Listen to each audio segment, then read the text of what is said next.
Career चुनना अक्सर एक बहुत बड़ा चैलेंज बन जाता है ना। इतने सारे रास्ते, इतनी सारी सलाहें कि समझ ही नहीं आता कि कौन सा रास्ता सही है। पर क्या हो अगर इस पूरी उलझन को सुलझाने का एक सिस्टम हो, एक तरीका हो। आज हम नेचर हिस्ट्री संस्था के बनाए एक बिल्कुल साफ 7 स्टेप्स वाले फ्रेमवर्क को समझने वाले हैं। ये जो एक फीलिंग होती है ना अनिश्चितता की, ये भविष्य में क्या होगा कुछ पता नहीं, ये बहुत ही आम बात है। लगभग हर कोई कभी ना कभी इससे गुजरता है। पर अच्छी बात यह है कि इस धुन से बाहर निकलने का एक ठोस तरीका मौजूद है। चलिए एक ऐसे ही फ्रेमवर्क को समझते हैं जो अपनी दिशा खोजने में हमारी मदद करता है। तो ये जो पूरी बातचीत है, ये 7 कदमों के एक सफर जैसी है, जिसे खास तौर पर कंफ्यूजन को एक साफ और एक्शन लेने लायक प्लान में बदलने के लिए ही बनाया गया है। तो चलिए इस सफर की शुरुआत करते हैं।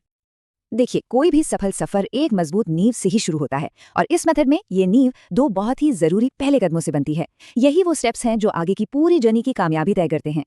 तो ये पहले 2 कदम हैं जो हमारी नींव बनाते हैं, दिशा और रणनीति। सुनने में ये बहुत बेसिक लग सकते हैं, पर असल में कामयाबी की चाबी यही है। पहला, ये तय करना कि जाना कहाँ है, और दूसरा, वहां तक पहुंचने के लिए एक बढ़िया सा नक्शा तैयार करना। ये दोनों मिलके ही एक मजबूत शुरुआत देते हैं। पहला स्टेप, दिशा। ये पूरी तरह से सेल्फ रिफ्लेक्शन के बारे में है, मतलब अपने अंदर झांकने का प्रोसेस, अपनी असली काबिलियत को पहचानने का और एक ऐसा लक्ष्य तय करने का जो सच में दिल से जुड़ा हो। ये सिर्फ कोई गोल चुनना नहीं है, बल्कि उसके लिए पूरी तरह से कमिटेड होना भी है। और बस यहीं से हम दूसरे स्टेप यानी रणनीति पर आते हैं। इसमें हम क्या करते हैं, जो लक्ष्य हमने पहले स्टेप में तय किया था उससे एक असल प्रैक्टिकल प्लान में बदलते हैं। एक पूरा डिटेल्ड रोड मैप बनाया जाता है, जिसे फिर छोटे छोटे हिस्सों में जैसे मंथली और वीकली प्लान्स में बांटिया जाता है, ताकि रास्ता एकदम साफ नजर आए। ठीक है, तो प्लान तो बन गया, लेकिन दुनिया का सबसे अच्छा प्लान भी बिना एक्शन के तो कुछ भी नहीं है, है ना? तो अब बारी है उसे हकीकत में बदलने की। अगला फेज इसी पर फोकस करता है, प्लान को कागज से उतारकर असल दुनिया में लाने और सही माइंडसेट बनाने पर। तीसरा स्टेप है क्रियान्वयन या एग्जीक्यूशन, और इसका मूल मंत्र है अनुशासन। अपने रूटीन और अपने टाइम को सही तरीके से मैनेज करना ही इस स्टेप का बेस है।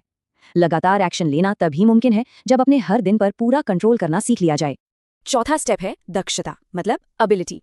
ये सिर्फ काम करने के बारे में नहीं है, ये काम को स्मार्ट तरीके से करने के बारे में है।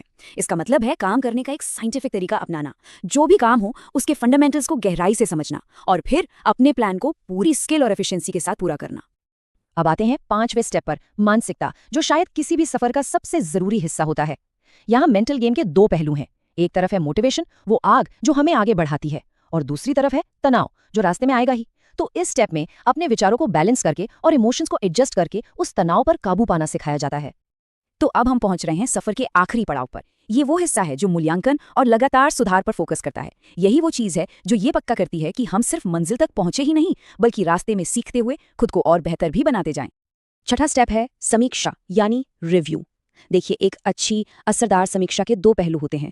पहला है स्वमूल्यांकन, जिसमें हम खुद को आईना दिखाते हैं कि क्या सही हो रहा है और कहाँ कमी है। और दूसरा है बाहरी मूल्यांकन, जहां हम दूसरों से फीडबैक लेते हैं। ये दोनों मिलकर ही एक पूरी और सच्ची तस्वीर सामने लाते हैं। और आखिर में 7वां स्टेप, अभ्यास यानी प्रैक्टिस। सच कहूं तो ये सुधार का असली इंजन है। समीक्षा के दौरान जो भी पता चला, उस जानकारी का इस्तेमाल यहाँ होता है, अपनी कमियों को पहचानने और गलतियों को सुधारने में। प्रैक्टिस से ही हम खुद को बेहतर बनाते हैं और आखिर में अपने लक्ष्य को हासिल कर पाते हैं। तो इस पूरी प्रक्रिया का, इन 7 स्टेप्स का आखिरी नतीजा क्या है? जैसा कि नेचर हिस्ट्री संस्था कहती है, इसका मकसद सिर्फ एक कामयाब करियर बनाना नहीं है, बल्कि जीवन को सुख, आनंद और सम्मान के साथ जीना है। और यही इस पूरे सफर का असली और सबसे बड़ा लक्ष्य है। तो इस पूरे फ्रेमवर्क को अपने जीवन में लागू करने के लिए वो पहला छोटा सा एक्शन क्या हो सकता है? क्या पता आज बस कुछ मिनटों के लिए शांति से बैठकर आत्मचिंतन करना ही उस स्पष्टता की ओर पहला और सबसे जरूरी कदम साबित